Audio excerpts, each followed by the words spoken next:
Bonjour, mon nom est Nathalie Bélanger et bienvenue à ce webinaire qui porte sur la collaboration entre les facultés d'éducation œuvrant en français en contexte linguistique minoritaire au Canada. Afin de mieux comprendre ce que veut dire concrètement ce type de collaboration, nous avons choisi d'inviter et de s'entretenir avec des représentants, des responsables des 10 facultés d'éducation qui travaillent en français en contexte linguistique minoritaire au Canada. 6 personnes ont répondu à notre invitation. En tenant compte de la littérature sur le sujet et de nos propres expériences, nous avons pu identifier des thèmes qui nous ont ensuite permis de formuler des questions pour initier la conversation avec ces personnes. Afin de mener à bien la recherche sur la collaboration, nous avons posé plusieurs questions aux personnes interviewées. La première question fut si ces personnes pouvaient nous donner une définition de la collaboration, de nous partager leurs expériences vécues en milieu linguistique minoritaire au Canada avec d'autres unités francophones, mais aussi de nous partager les avantages et les limites, les risques à collaborer. Que signifie la collaboration? Est-ce la mise en commun d'expertises complémentaires autour d'un projet, d'un problème que des partenaires auraient préalablement défini ensemble et qui mènerait à un élargissement des perspectives, à une plus grande mobilisation des connaissances et à des possibilités accrues pour tous les partenaires? Qu'en est-il de cette approche collaborative en contexte linguistique minoritaire au Canada entre unités, facultés d'éducation qui travaillent en français? Que veut dire pour elle collaborer, que ce soit au niveau de la recherche ou des programmes d'enseignement? Voyons voir ce que les personnes que nous avons interviewées en disent. Mon nom c'est Sohail Bouelagui, je travaille à l'Université Sainte-Anne au campus d'Halifax et je suis actuellement directeur du département des sciences de l'éducation. Mais en tout cas, c'est de mettre en place ou en commun des efforts pour faire des économies de rendement ou en tout cas pour ne pas travailler chacun de son côté en silo et mettre nos forces ensemble, surtout dans un contexte de francophone minoritaire, à mon avis. Bonjour, je m'appelle Jean Dufresne, je suis directeur du baccalauréat en éducation française de la faculté d'éducation de l'Université de Regina. D'abord, se parler, s'intéresser à ce que nous faisons de part et d'autre et imaginer des occasions d'échange et de collaboration, peut-être au niveau du personnel, au niveau des cours, au niveau aussi de l'expérience et des réflexions quand vient le temps de prendre des décisions au niveau des contenus de cours, au niveau du fonctionnement des programmes, ce qui fonctionne bien. On peut parfois profiter de l'expérience des autres et on essaie en général de répéter les bons coups et d'éviter les erreurs.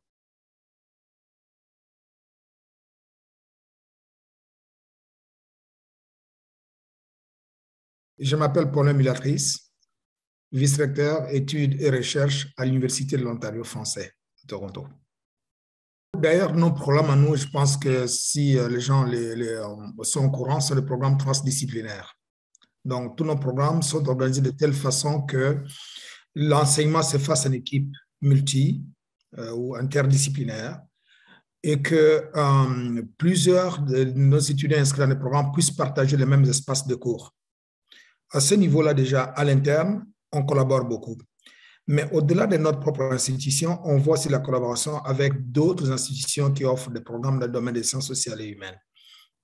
Comme tu le sais, nous sommes une université qui commence. On trouve déjà des universités qui sont dans le décor. On sait que la plupart de ces universités opèrent aussi en contexte francophone minoritaire. La Cité n'a pas à gérer ça. La Cité offre les cours de français. Nous, on inscrit nos étudiants, mais on leur amène quand même un groupe d'étudiants assez stable parce que notre programme existe depuis près de 40 ans. Ça remplit leur salle de classe, donc ça leur permet de survivre. Il y a peu d'étudiants qui font un baccalauréat en arts et lettres en français hors Québec. Ça existe, mais il y a peu d'inscriptions. Donc, C'est une entraide, là, une entraide entre les deux. Je dirais que c'est nécessaire à notre survie l'un à l'autre. Au sujet des conditions propices à la mise en œuvre de collaboration, il y a d'abord l'accès, la disponibilité des ressources, le temps notamment que l'on peut y investir, que les partenaires pressentis peuvent y investir. La création d'un espace de discussion, d'échange, dans lequel les partenaires éventuels peuvent apprendre à mieux se connaître, présenter leur expertise et s'entendre sur un cadre de référence commun, en fait aussi partie. Raymond Leblanc, je suis fils du doyen des programmes de premier cycle et comme tel, comme professeur, je suis professeur d'inclusion scolaire, éducation spéciale. Ce qui me vient de suite en tête, c'est qu'il faut le temps. Il faut avoir du temps pour pouvoir le faire. Et très souvent, on est pris dans des échéanciers où on n'a pas misé. Il faut être bien préparé au point de départ. Puis il faut avoir une période de réchauffement, d'acclimatation, d'apprivoisement avec les gens avec lesquels on va travailler. Et puis, peut-être avoir un plan d'action où ça devient une exigence de travailler avec quelqu'un d'autre ou avec une autre équipe. Je m'appelle Marie-Hélène Desmarais, je suis professeure à la Faculté d'éducation de l'Université de Saint-Boniface à Winnipeg. Je trouve qu'il y a cette collaboration-là interfaculté en contexte minoritaire, c'est aussi une fonction de briser l'isolement, de se tenir au courant. Puis c'est de créer des liens avec des gens qui ont un contexte qui est similaire au nôtre aussi. Et souvent, on est dans des plus petites universités. Moi, je n'ai pas de bureau de la recherche dans mon université. Est-ce que ça ouvre la porte à des collaborations plus importantes? Par exemple, vous offrez un cours qui pourrait très bien s'intégrer à notre programme, ça pourrait libérer quelqu'un, mes étudiants pourraient profiter de votre cours et à ce moment-là, je n'ai peut-être pas besoin d'engager un ou une chargée de cours pour l'offrir. Donc, je pense qu'il y a une réflexion au niveau de la bonne gestion des ressources humaines qui sont quand même limitées. Et quelle est la façon, justement, vous avez mentionné cet aspect-là, qu'en milieu linguistique minoritaire, donc on est moins nombreux, donc on arrive à se connaître, développer des collaborations. Mais qu'est-ce qui permet justement ce réseautage entre les chercheurs ou les directions d'unité? Je pense que des organismes comme la CUFC, par exemple, ça facilite en tout cas la mise en commun des ressources, et aussi les contacts. C'est-à-dire que c'est possible de contacter même des professeurs-chercheurs avec lesquels on n'a jamais travaillé, mais s'ils sont membres de la CUFC, c'est beaucoup plus facile de les rejoindre.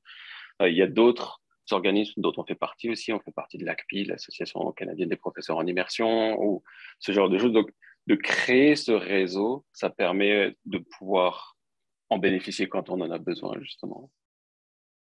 Si l'ACF nous appuie en faisant valoir l'importance de programmes universitaires en français, je veux dire, ça aussi, ça nous aide.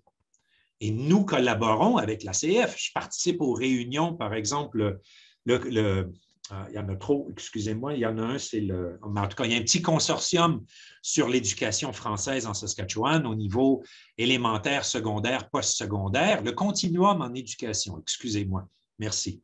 Le continuum en éducation, le BAC participe à ça parce qu'on est un programme postsecondaire en français.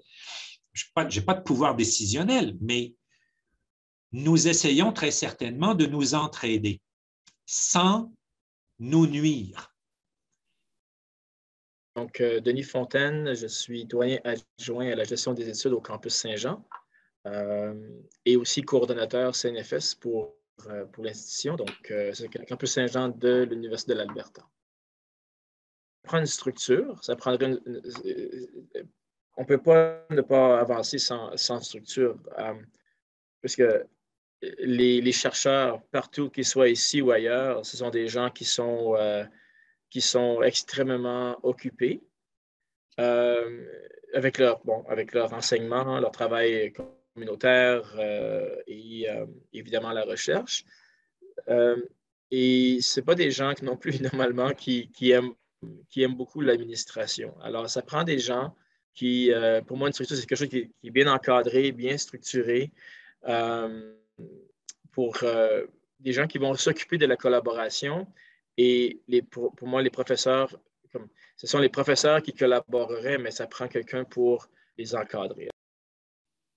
Le défi, pour moi, c'est de ne pas penser grand, de penser faire une première aventure et se donner des conditions gagnantes. De rêver grand, on risque d'avoir plus de contraintes que de rêver modeste et de se choisir avec un partenaire un projet commun. Et le projet qu'on suit, qu'on se donne un calendrier soutenu, systématique de rencontres. On ne laisse pas trop de temps parce qu'on sait que notre esprit va ailleurs lorsqu'on n'est pas dans une cédule ou un calendrier d'activité. C'est important dans tous les projets communs qu'on peut avoir d'intégrer des étudiants. Oui. Parce qu'il y a une formation à faire, à travailler en réseautage et en collaboration. Même là, on peut avoir des projets de collaboration, puis former à la collaboration nos étudiants, qui après ça, s'ils ont appris à collaborer, dans leur milieu de travail, ils vont aussi avoir cette attitude-là de toujours chercher la collaboration. Pour moi, la clé première de la collaboration, c'est une participation qui est active. Tu n'es pas en recul, c'est une immersion dans le travail avec d'autres. La collaboration à travers ses principales étapes. L'une d'entre elles, au début, est bien sûr d'identifier les différents partenaires qui vont prendre part au projet et de définir ensemble un problème commun, en spécifiant les rôles de chacun dans le projet collaboratif. Assurer la bonne marche du projet en se dotant de moments en cours de route où on évalue l'avancée du projet est aussi avisé. Favoriser un processus qui fait place à la délibération, la discussion, tout en reconnaissant que ce processus n'est jamais exempt de tension. Aussi, savoir que des imprévus peuvent surgir en cours de route, à tout moment lors du projet collaboratif. Les partenaires doivent s'y attendre. Ces imprévus peuvent certes freiner le projet collaboratif, mais générer parfois des conditions nouvelles qui poussent les partenaires à se réajuster, à repenser le projet en cours de route. Nous avons de façon très concrète, il y a des institutions qui existent, qui viennent vers nous, qui sollicitent des collaborations. Il y a nous, c'est de notre côté, qui allons solliciter des collaborations, compte tenu des besoins que nous voyons dans nos programmes, parce que nous savons qu'étant une petite institution, on ne peut pas répondre à tout ce qui arrive. D'ailleurs, je prendrai un cas très concret. Moi, j'ai beaucoup opéré en contexte francophone minoritaire. Quand vous regardez la plupart des institutions qui opèrent en contexte minoritaire francophone, sauf peut-être Moncton, Ottawa, les autres institutions ont de la peine à mettre en place des programmes de 2e, voire 3e cycle. Bon. Et pourtant, on a des jeunes qu'il faut former, il faut fabriquer la relève, il faut vraiment travailler sur la relève en recherche. Aucune institution à elle seule ne peut prétendre répondre à ces besoins. Ce que nous faisons, nous, maintenant, c'est regarder, est-ce qu'il n'y a pas de collaboration au niveau des programmes de 2e cycle qu'on peut mettre en place? En termes de recherche, s'il n'y a pas de collaboration, on peut mettre en place. Et donc, il y a des demandes qui viennent de chez nous à l'interne, mais aussi des sollicitations qui viennent d'autres collègues, d'autres universités, qui viennent vers nous pour voir s'il y a lieu, dans l'offre de certains programmes, si on peut avoir des programmes qui partagent leur expertise, soit dans leur propre lieu d'offre de programme, peut-être ça peut être à Eus ou ici à Toronto, ou ailleurs, ou avec ce qui existe maintenant, la comodalité, on peut offrir des programmes en ligne. On peut le faire de cette façon-là. Nous, notre université, en fait, le modèle, le schéma pédagogique qu'on utilise chez nous, c'est l'enseignement comodal. Donc, il y a des étudiants en présentiel, il y en a qui sont à distance. Donc, les deux, sauf en salle de classe, on a de l'équipement pour le faire. Donc, à ce niveau-là, je pense que les collaborations sont vraiment possibles. Ces collaborations, je ne veux pas les voir seulement au niveau des universités, mais c'est aussi des partenariats avec les organismes communautaires. Parce que je pense que notre monde appelle actuellement un nouveau type d'expertise qui n'est pas l'expertise limitée au milieu universitaire, parce que les milieux francophones sont des milieux qui ont besoin de réponses sur plusieurs types de questions.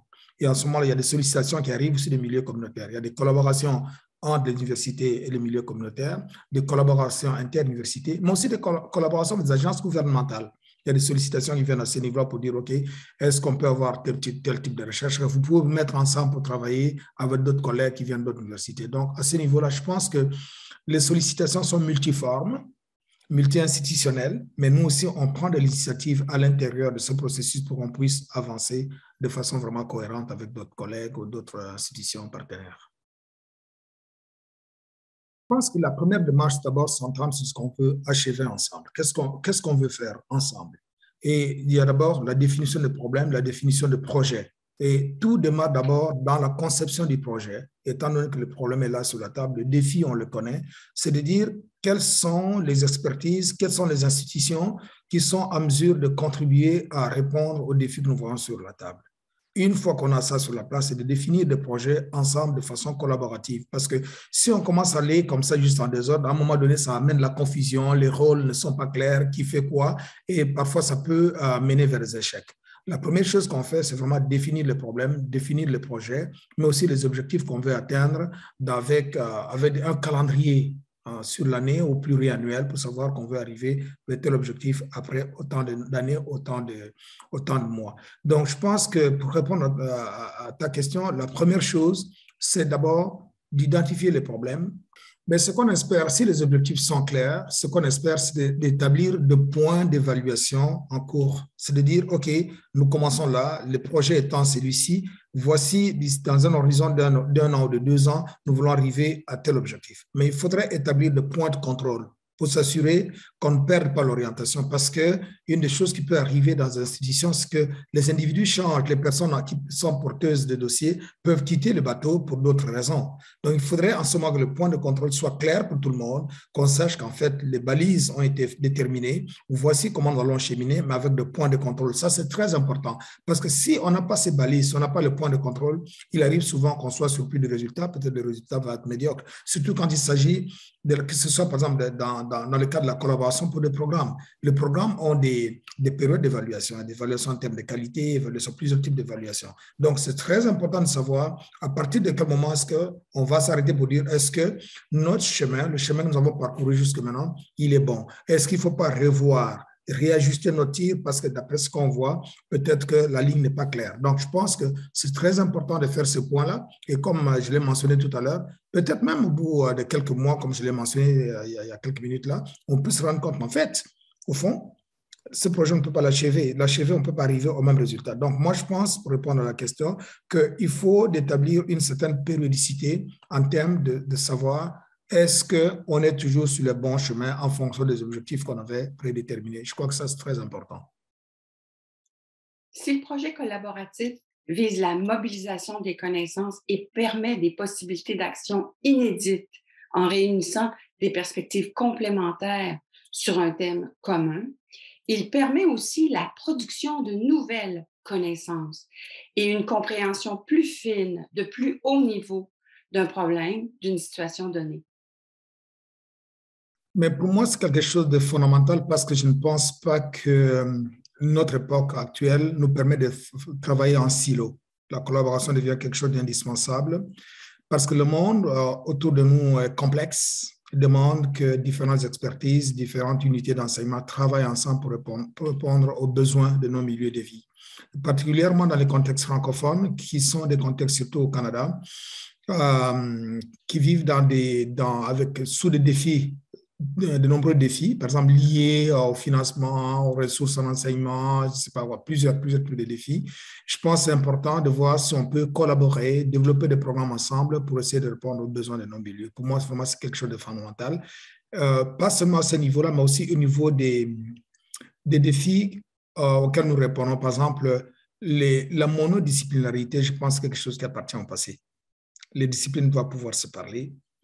Et quand on parle de discipline, ce qui pose problème à notre temps, ce n'est pas les disciplines elles-mêmes, mais les personnes qui sont derrière les disciplines. Il faut que ces personnes arrivent à se parler pour renouveler ces disciplines-là, pour qu'on puisse être en mesure de travailler collaborativement, répondre, comme je l'ai mentionné tout à l'heure, à un monde de plus en plus complexe. Donc, pour toi, l'aspect humain là, est vraiment important pour la collaboration. Oui, parce que je trouve, tu sais, ça me permet de prendre des risques. C'est-à-dire que si j'ai une idée, puis que je ne suis pas certaine de comment cette idée-là va passer, si je connais, tu sais, avec les filles, avec Laurie et Annie, je vais les dire toutes mes idées. Puis les filles, je vais être à l'aise que les filles me disent « Ah non, ça, c'est moyen bonne idée. » Ou « Ah, Marie-Hélène, ça, c'est trop gros pour le projet qu'on a là. » Mais alors que dans l'autre équipe, je ne dis pas mes idées ou je vais comme penser tellement plus à comment je vais nommer ces idées-là avant de les dire. C'est comme si je ne connais pas bien les gens, il y a une part de... C'est la peur du jugement, c'est la peur de... Bien, pas juste du jugement, là, mais c'est ça. Je me sens comme pas à l'aise de... Tu sais, je reste plus conservatrice. C'est souvent par des collaborations interuniversitaires que j'arrive à recruter des assistants pour les projets où je suis toute seule. Parce qu'on a très peu d'étudiants. Tu sais, dans mon université, nos étudiants de deuxième cycle, c'est des enseignants qui travaillent à temps plein. Alors, on n'a pas d'étudiants, on n'a pas de programme de maîtrise à temps complet dans mon université. C'est que des étudiants à temps partiel. Alors, évidemment, quand vient le temps de recruter des assistants de recherche, j'ai des assistants de premier cycle parfois, mais ça amène certaines difficultés. Alors, avoir des étudiants de deuxième cycle ou même de troisième cycle, ça, je les recrute parce que dans un autre projet de recherche, c'est l'assistant qui a été embauché, puis ça a connecté, ça a bien travaillé, je fais confiance, alors là, je vais offrir un contrat. Alors, souvent, mes étudiants sont pas, mes assistants de recherche ne viennent pas de mon université. Alors, ça, c'est un avantage de la collaboration parce que ça élargit comme mon bassin de recrutement pour des assistants. Surtout que ça évite de répéter le travail. Parfois, ça fait des économies, ce qui est toujours, malheureusement, une partie du nerf de la guerre, c'est l'argent. Donc, évidemment, plus on va collaborer, plus on va permettre de lancer des projets, à mon avis. On peut toujours essayer de le faire dans son coin, mais on va prendre beaucoup plus de temps, beaucoup plus de ressources. Donc, la collaboration avec les chercheurs d'autres universités permet de combler ces manques, en tout cas, ou peut-être que c'est de façon plutôt négative, mais d'une façon positive, d'apporter des forces de plusieurs institutions ensemble. Tellement des avantages, c'est que dans le réseau est beaucoup plus complexe.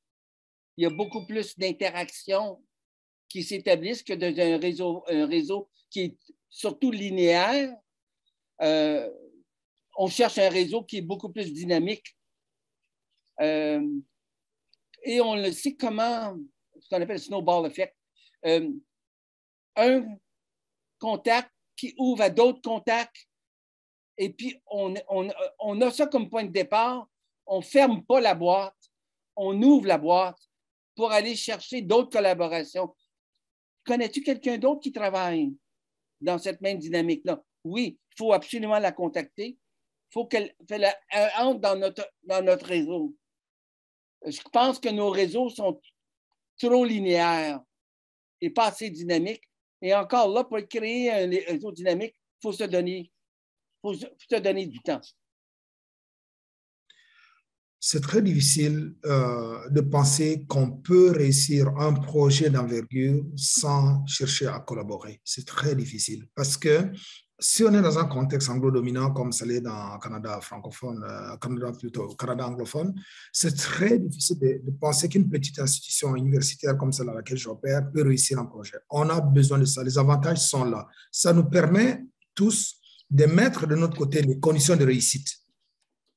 Parce qu'on sait qu'en face de nous, les ressources ne sont pas toujours là. Probablement en partageant nos expertises, en partageant nos expériences, on se donne plus de chances pour réussir un projet.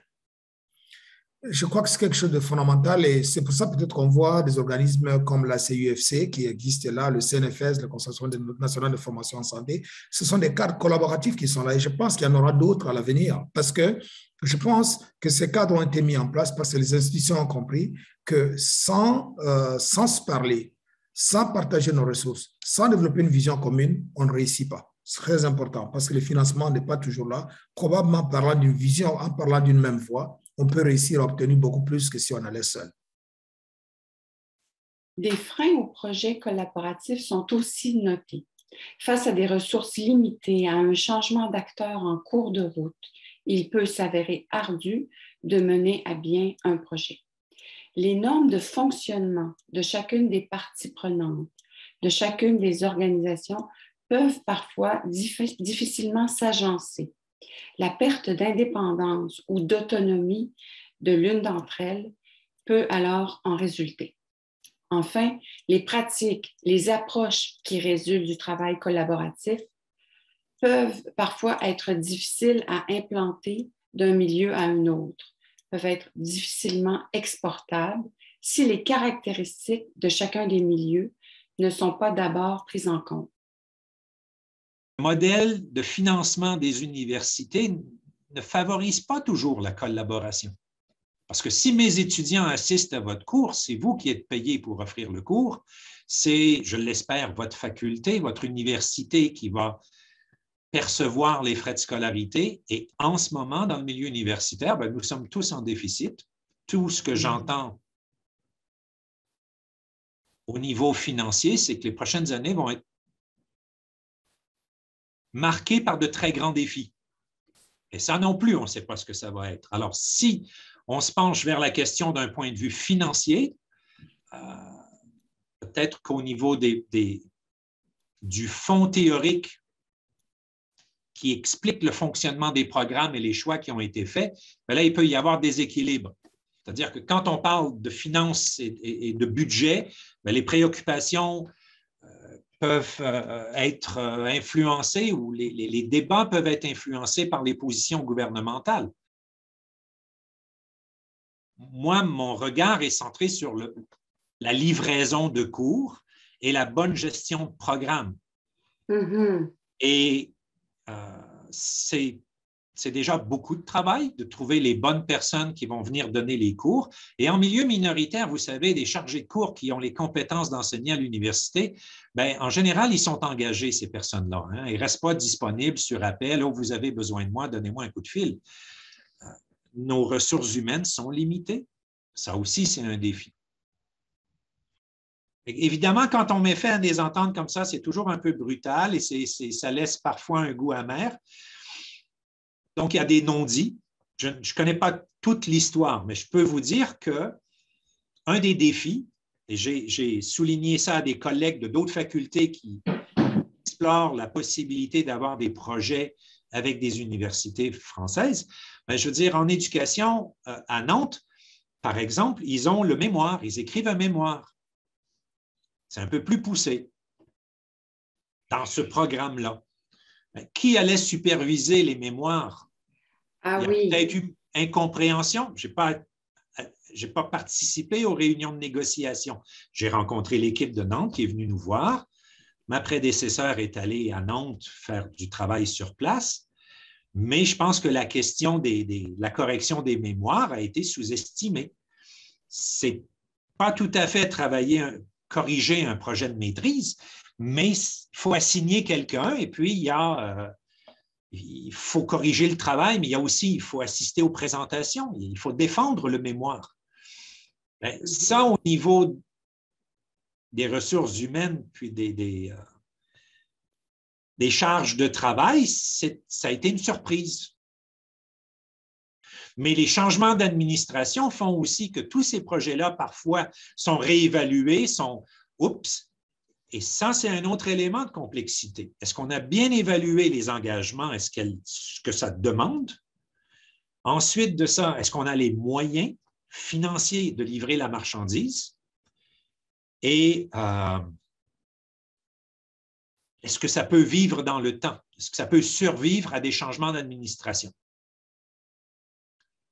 Un constat, pas une critique.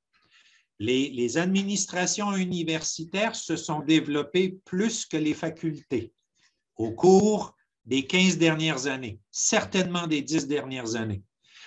Donc, l'administration a connu un développement important et toute la question gestion est passée sous la main d'administrateurs. Donc, les collaborations informelles ou personnelles qu'on pouvait avoir entre membres de faculté qui pouvaient donner naissance à des projets concrets doivent maintenant être supervisées, approuvées, révisées par différents paliers administratifs. Et moi, je ne suis pas très bon dans ça, vous le comprendrez, mais ce que j'en retiens, c'est prudence, complexité. Et là, la pandémie, évidemment, a tout mis en question parce qu'on a pallié aux besoins les plus pressants, mais le ménage va se faire l'année prochaine, l'année d'après. Et ce ménage-là va d'abord être financier. Ensuite, au niveau des programmes, qu'est-ce qu'on peut faire? Quels sont nos moyens? Et j'ai peur que nos prochaines grandes collaborations institutionnelles soient pensées pour répondre à des besoins financiers plutôt qu'à des besoins de programmes ou à des besoins liés à la recherche. Mais je ne serai pas là pour le voir. C'est un danger, selon moi. Et je veux dire, c'est un peu ce qui a mis fin aussi chez nous à ce beau projet-là. Oui, et c'est dommage, j'imagine, parce qu'il y a peut-être beaucoup d'efforts qui ont été mis dans les phases dans les phases initiales là, du projet. Oui, c'est ça, et en personnel. Si je vous demande de proposer, de penser un nouveau programme, bien, je vais vous donner un dégrèvement de cours, je vais vous donner du temps. À l'université, on ne paye pas les gens plus, on leur donne du temps en disant moins de cours. Bon, ça aussi, c'est un peu problématique. Nos meilleurs se lancent vers des projets, puis on perd les meilleurs enseignants, si vous voulez, au niveau de la première année ou de la deuxième année d'un baccalauréat, d'un programme universitaire qu'on appelle en anglais undergrad, là, les programmes de base. Ça, je trouve ça un peu paradoxal. Moi, j'attache beaucoup d'importance au bon fonctionnement et à la qualité des programmes réguliers qui nous coûtent déjà beaucoup. Et le financement, bien, je veux dire, je ne veux pas qu'on enlève à Paul ce qu'il faut pour payer Pierre. Puis les programmes réguliers sont, à mes yeux, essentiels. Donc, il ne faut pas trop éparpiller nos énergies, nos ressources. Ça, c'est un danger aussi. Le désavantage, pour moi, dans tout ceci, c'est beaucoup plus, je pense, ça relève un peu plus de perception, ou je ne sais pas comment je veux le dire, parce que c'est de ne pas perdre son âme dans cette affaire de collaboration. Parce que les institutions ont des mandats, c'est certain, des mandats spécifiques pour desservir les régions. Et chaque région a sa spécificité. Par exemple, je serai très concret. Un projet universitaire, un projet académique qui est développé au Manitoba n'a pas la même substance communautaire qu'un projet développé en Ontario. Il y a des pesanteurs différentes. Et donc, chacune de ces communautés a des attentes. Il faudrait, dans ce travail de collaboration, ne pas perdre son âme, savoir qu'en fait, on répond à des besoins qui sont des besoins locaux qui s'identifient à cette communauté-là. Si la collaboration va jusqu'au point où on perd son identité, je pense que là, ça peut devenir problématique. Il faudrait vraiment qu'on sache qu'il faut respecter les spécificités de chaque institution, de chaque région, pour que la communauté, la collaboration réussisse. Donc, le danger ici pour moi, c'est peut-être de perdre un peu ce côté-là qui définit l'institution qui va collaborer. Peut-être c'est ça, moi, je soulignerais comme aspect négatif, mais je pense en tout état, il y a bien plus de gains que d'avantages que de désavantages, à mon avis. C'est pas ce que je pense. Parce que moi, ayant opéré en contexte francophone minoritaire pendant des années, je pense que les institutions ont beaucoup plus gagné en collaborant qu'en se séparant. On a quand même nos particularités. Alors, ce qu'il faudrait peut-être faire attention, c'est que ce qui marche à quelque part, ça ne veut pas nécessairement dire que ça va marcher partout. Je verrais peut-être ça comme un désavantage de prendre pour acquis que certaines choses qui fonctionnent à quelque part puissent être copiées-collées à travers le pays.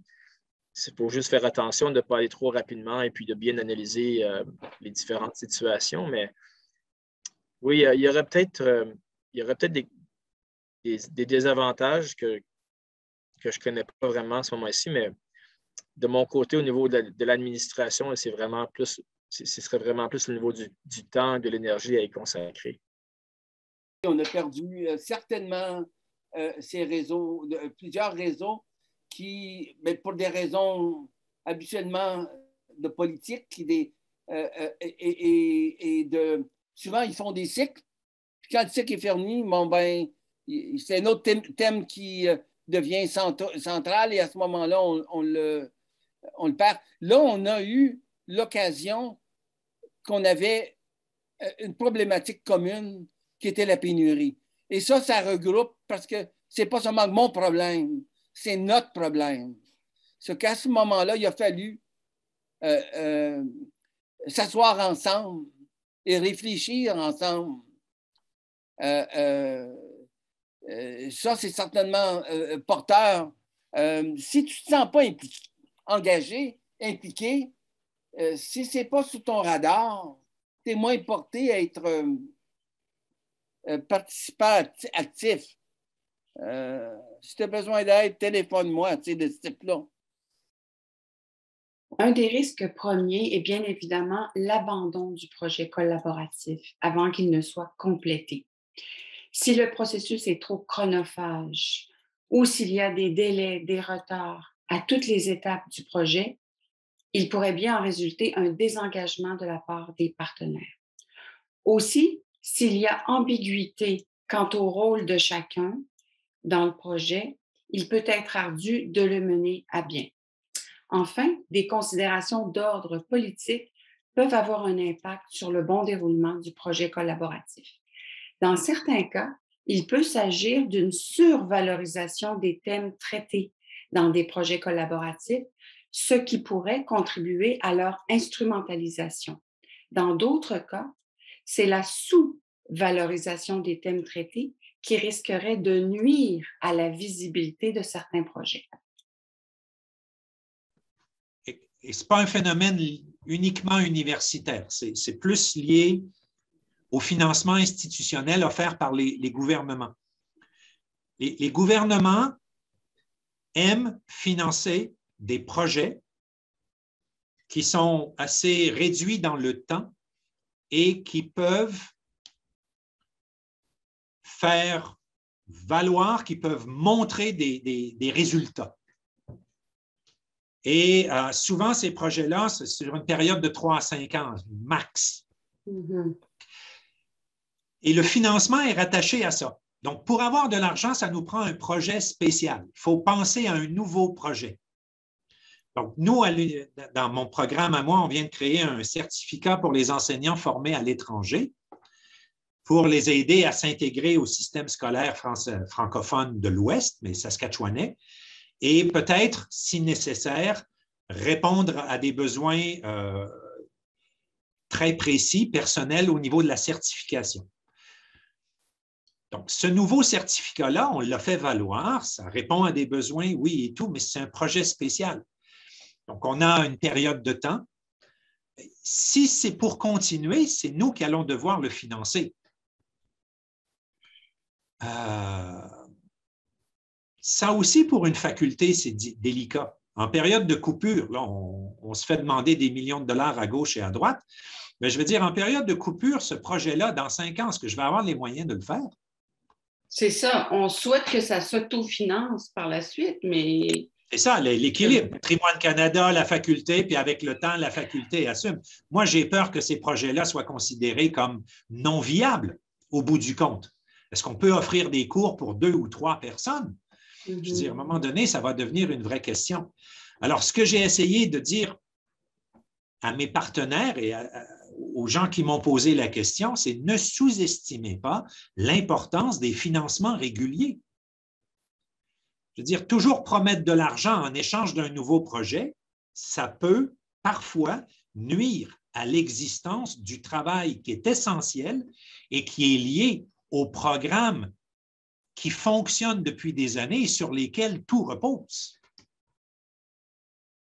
le risque qui me vient tout de suite, c'est un risque d'abandon de un ou l'autre des membres, et de ce fait-là, ça décourage.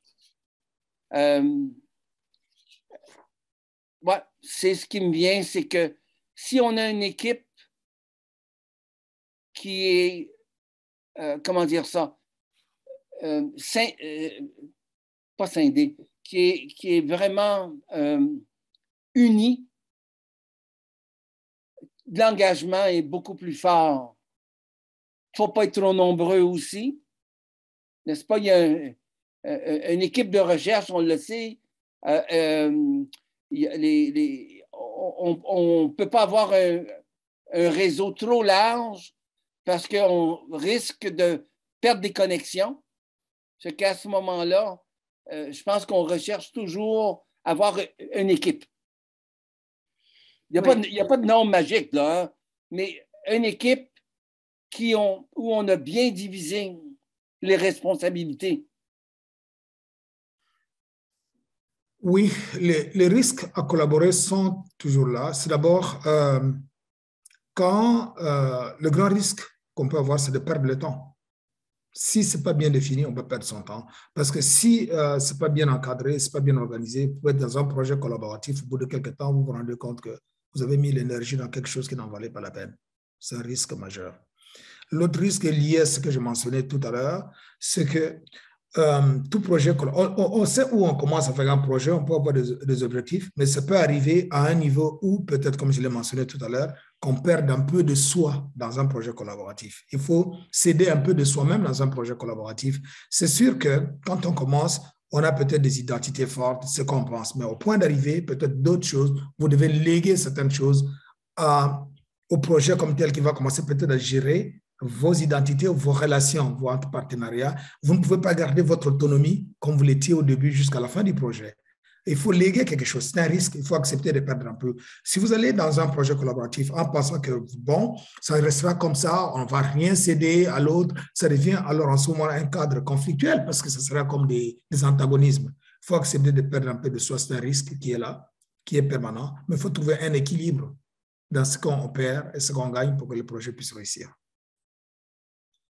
Nous aimerions remercier tous les participants, participantes, que ce soit de l'Université Sainte-Anne, de l'Université de Saint-Boniface, de l'Université Regina, du campus Saint-Jean en Alberta, de l'Université d'Ottawa ou de l'Université de l'Ontario français, et dont les noms apparaissent ici par ordre alphabétique, d'avoir gentiment accepté de participer à la préparation de ce webinaire.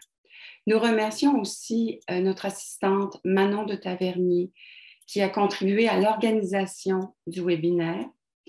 Nous remercions aussi chaleureusement le service d'appui à l'enseignement et à l'apprentissage de l'Université d'Ottawa, le SAEA, pour son soutien technique.